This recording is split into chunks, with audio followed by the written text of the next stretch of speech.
Assalamualaikum warahmatullahi wabarakatuh.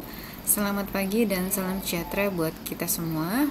Pada kesempatan pagi hari ini, perkenalkan saya Dewi Damayanti. Di semester ini saya menjalankan amanah untuk menjadi koordinator untuk mata ajar patofisiologi yang penempatannya ada di tingkat 1 semester 1.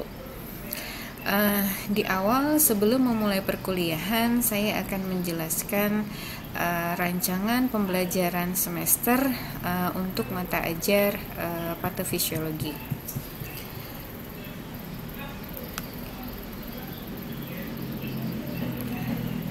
Mata ajar patofisiologi ini memiliki kode WAT 2.03 yang tahun lalu penempatannya ada di semester 2. Pada kesempatan semester ini untuk tahun ajaran 2020-2021 penempatannya ada di semester 1 tingkat 1.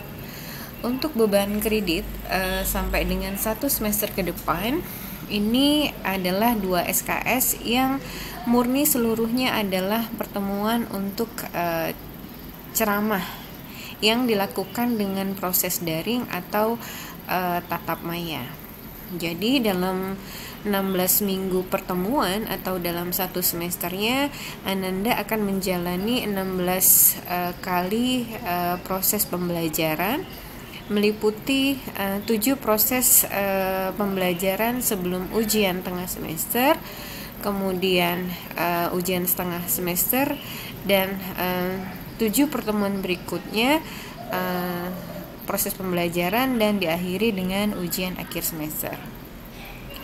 Untuk dosen pengampu mata ajar akan selama 1 semester ke depan, untuk awal pertemuan pertama 1 sampai 7 akan diampu oleh Ibu Santi Kloranita, dan berikutnya akan dilanjutkan dengan Bu Sinta Wijayanti.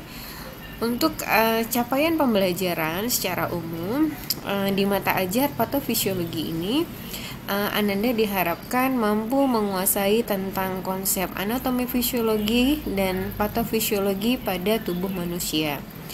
Di samping itu juga Ananda diharapkan mampu menguasai kelainan struktur dan fungsi tubuh, meliputi aspek dari kelainan gizi, mikrobiologi, parasitologi, dan farmakologi. Untuk bahan kajian pada pembelajaran di 16 kali tatap muka, yang pertama Ananda akan mempelajari tentang perubahan biologis pada tingkat seluler dan jaringan, meliputi adaptasi seluler yang bagian-bagiannya meliputi adanya atrofi sel, hipertrofi, hiperplasia, displasia, dan metaplasia. Kemudian yang berikutnya adalah cedera seluler, di mana di sini juga akan dipelajari manifestasinya, meliputi adanya kematian sel, nekrosis, apoptosis, ataupun autofagi. Kemudian berikutnya Ananda akan mempelajari tentang bagaimana konsep keseimbangan dan proses perubahan keseimbangan cairan di dalam tubuh, meliputi cairan dan elektrolit, juga asam basa. Bagaimana begitu juga proses patofisiologi yang terjadi, seperti proses terjadinya edema, kemudian hiper dan hipoelektrolit, termasuk juga gangguan asam basa seperti asidosis dan alkalosis. Tahap berikutnya Ananda akan mempelajari tentang tahapan perkembangan mental dan perubahan kesehatan mental, dari mulai perkembangan reproduksi anak-anak, dewasa, sampai dengan lansia. Ada beberapa proses juga yang berhubungan dengan proses patofisiologi, diantaranya adalah proses imunitas, kemudian proses degeneratif, peradangan, dan proses infeksi. Kemudian di sini juga hubungannya dengan keseimbangan cairan dan elektrolit serta asam basa akan dipelajari juga terkait dengan proses terjadinya shock dan kelainan interaksi genetik. Untuk bobot penilaian untuk mata ajar patofisiologi ini, untuk ujian tulis memiliki bobot 80%, jadi mempunyai porsi yang cukup besar. Di antaranya aspek yang dinilai meliputi ujian tengah semester dan ujian akhir semester. Untuk poin penugasan ini ada poin 20%, meliputi aktivitas dan kedisiplinan, kemudian penyelesaian tugas, seminar, dan presentasi. Dan untuk proses ujian ada beberapa kriteria yang perlu Ananda pahami, bahwasannya untuk mata ajar kuliah atau daring diharapkan Ananda mengikuti proses 16 kali tatap muka itu minimal 90% itu dilalui. Ya. Kalaupun ada 16 kali, minimal nggak boleh masuk lebih dari 1 kali. Ya. Kemudian ini adalah beberapa pustaka atau literatur. Untuk kendala proses yang berhubungan dengan daring, kadang kita sering mengalami kendala terkait koneksi, terkait mungkin dengan kuota dan yang lainnya. Mohon bisa menghubungi dosen yang bersangkutan pada saat Anda berkendala. Takutnya nanti ada trouble atau apa saat direkap, ada hal terkait dengan masalah absensi sehingga menghambat proses Anda untuk bisa mengikuti ujian tengah semester. Mohon ini menjadi perhatian karena kendala dalam proses daring diantaranya adalah terkait dengan koneksi dan ketersediaan kuota. Jadi mohon ini menjadi bahan perhatian dan mohon bisa dikomunikasikan dengan dosen pengajarnya. Ini beberapa pustaka atau literatur, bisa mungkin pakai textbook medical physiology, kemudian basic pathophysiology, kemudian juga bisa pakai beberapa buku atau mungkin sekarang banyak sekali di dunia maya yang hubungannya dengan anatomi dan fisiologi. Kemudian ini beberapa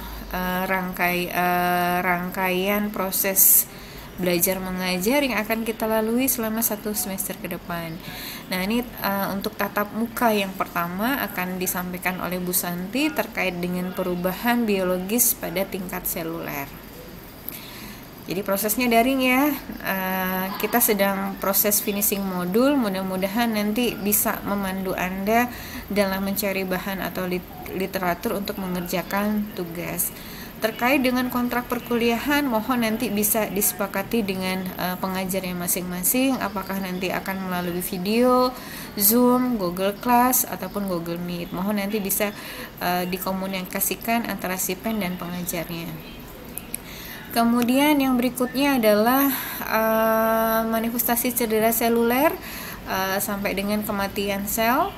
Di pertemuan yang kedua masih dengan Bu Santi, kemudian masuk ke konsep cairan elektrolit dan asam basa masih dengan Bu Santi, kemudian tahap perkembangan dan perubahan kesehatan mulai dari anatomi fisiologinya di sistem reproduksi baik itu perempuan dan laki-laki, kemudian perubahan sistem yang terkait sampai dengan perkembangan mental dan perubahannya dari mulai masa anak-anak melalui masa pre-inta dan antenatal sampai dengan perkembangan mental dan perubahan kesehatan yang terjadi pada lansia.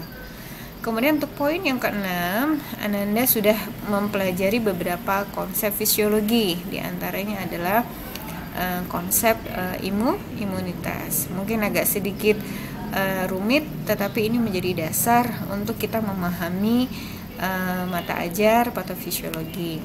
Kemudian masuk juga beberapa proses degeneratif yang terjadi pada beberapa sistem, meliputi sistem panca indera, gastrointestinal, kardiovaskuler, sistem respirasi, dan sistem endokrin.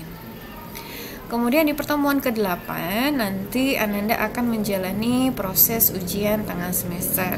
Untuk proses ujian tengah semester ini waktunya kita sesuaikan dengan kalender akademik ya, dan biasanya sudah diatur oleh bagian BAK. Tapi kalaupun di tanggal tersebut masih dalam proses pembelajaran, kita akan terus, tapi di episode tanggal 9 sampai 14 ini Ananda akan menjalani proses ujian tengah semester. Untuk pertemuan yang ke-9 masih kita mempelajari tentang proses degeneratif, tetapi di pertemuan 9 ini yang mengajar adalah Bu Sinta Wijayanti, Magister Keperawatan, spesialis KMB. Nah, di sini mulai ada penugasan. Lampiran tugasnya nanti ada di belakang, bisa dibaca oleh Ananda. Kemudian untuk poin yang ke-10 ini proses patologis pada tubuh manusia. Nanti hubungannya dengan bagaimana proses peradangan dan manifestasi klinis yang terjadi selama proses. Kemudian pertemuan ke-11 Ananda akan belajar tentang proses patologis juga yang hubungannya dengan proses infeksi. Di poin ke-12 Anda akan belajar juga tentang proses keganasan yang biasanya hubungannya dengan kanker dan proses yang terjadi di sana. Kemudian pertemuan ke-13 Anda akan belajar nanti tentang shock, dari mulai konsep, penyebab, prosesnya sampai dengan gimana penanganannya. Kemudian untuk poin yang keempat, di sini Ananda mulai mempelajari tentang kelainan interaksi genetik dan sampai dengan nanti gimana cara mendeteksi dan ringkasan terapi untuk masalah yang terjadi pada gangguan genetik.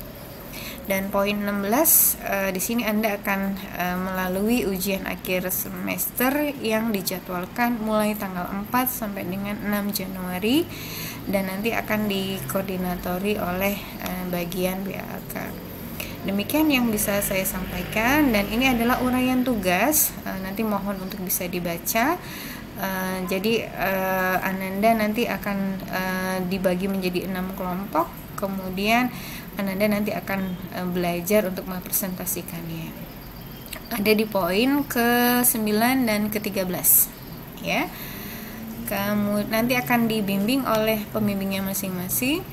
Kemudian ini adalah lampiran tugas mulai dari teknis penulisan makalah, kemudian teknik penomoran, kemudian poin-poin sistematika penulisan mulai dari cover sampul, kata pengantar, daftar isi, bab 1, bab 2, bab 3 dan bab 4. Kemudian yang terakhir adalah daftar pustaka.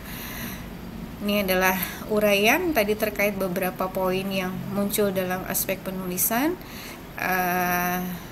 Harapan Ibu dari rancangan pembelajaran ini bisa membantu Ananda dalam menyelesaikan proses belajar mengajar dalam kondisi daring seperti ini. Mudah-mudahan tetap sehat dan semangat. Ini adalah poin penilaian ya tadi terkait dengan penugasan presentasi dan makalah, mulai dari ketepatan mengumpulkan tugas, presentasi, dan keaktifan dalam proses diskusi ya. Mudah-mudahan cukup untuk penjelasan Ibu terkait dengan rancangan pembelajaran mata ajar patofisiologi. Kalau ada pertanyaan mungkin bisa disampaikan via WA atau berhubungan langsung dengan Sipen. Ya, mudah-mudahan Anda bisa melalui prosesnya dengan baik dan tidak ada kendala. Ibu akhiri, wabillahi taufiq wa hidayah. Wassalamualaikum warahmatullahi wabarakatuh. Selamat siang.